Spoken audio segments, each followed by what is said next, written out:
Ontem, ao comentar na coluna aquela movimentação de Sérgio Moro, já se percebia que o tabuleiro político estava longe de um consenso. Entre possíveis aliados, o clima era de desconforto e, em alguns casos, de ironia mordaz.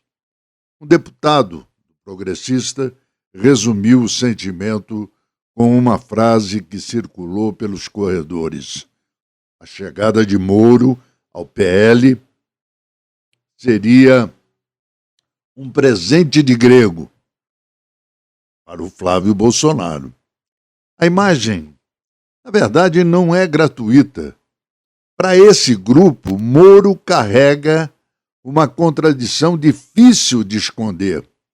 Não faz tanto tempo, não é? Que o ex-juiz criticava duramente o bolsonarismo. Aliás, ele mencionava episódios delicados e se colocava em posição oposta. Ele dizia que o Bolsonaro, o Jair, queria proteger os filhos e a família, inclusive o Flávio, de investigações.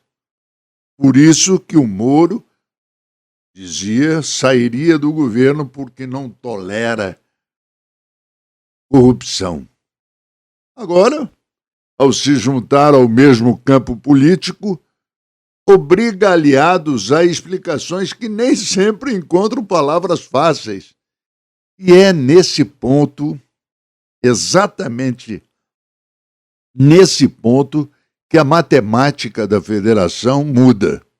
Embora o Moro tenha densidade eleitoral e fosse tratado como um nome competitivo ao Palácio Iguaçu, a sua permanência vinha sendo vista como um custo alto demais, não apenas em termos de discurso, mas de unidade interna e comando político. A resistência, aliás, não nasceu agora, já vinha se desenhando desde o início do ano, ainda que de forma mais contida. As avaliações públicas de lideranças desse campo reforçam esse cenário ambíguo. Há quem considere a saída uma escolha estratégica, abrindo caminho para candidaturas mais alinhadas. Mas, ao mesmo tempo, mantém-se a porta entreaberta, não é? Para futuras composições, como se ninguém quisesse fechar completamente uma negociação que ainda pode render frutos. Nos bastidores, porém, o tom é mais direto.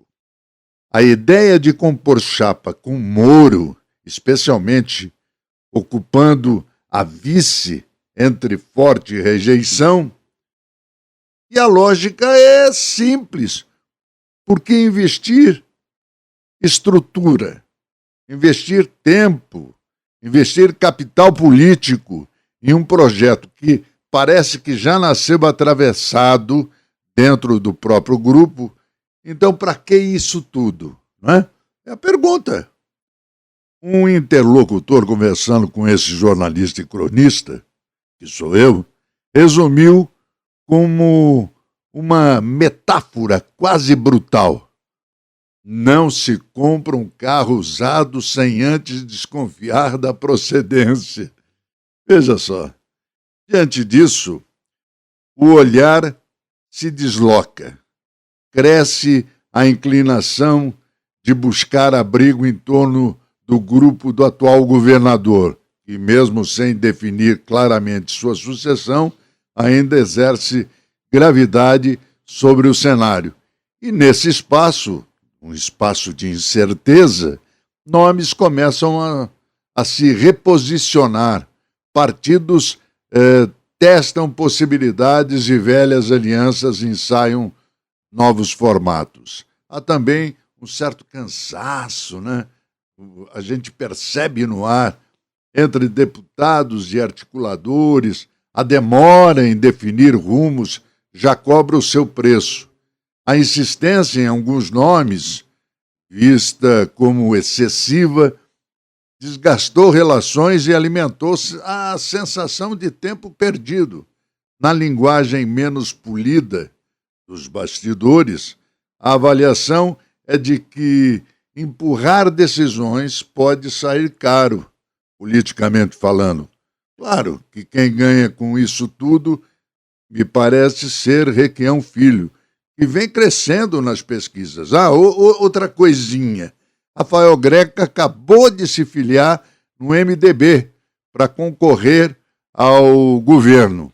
Então fica evidente que o grupo do Ratinho Júnior está ficando enfraquecido, além da possibilidade do Alexandre Cury também mudar de partido. Então, a saída de Moro faz mais do que alterar uma filiação partidária. Ela reorganiza forças, reabre negociações e expõe contradições que antes estavam apenas latentes. O que parecia perda para alguns virou oportunidade de reposicionamento. E o que parecia ganho para outros já nasce com desafio. Como se fosse um desafio. Assim, justificar ao eleitor uma aliança que até ontem soava improvável. A política, afinal, tem dessas ironias, principalmente quando movimentada pelo oportunismo, como parece o caso do Moro.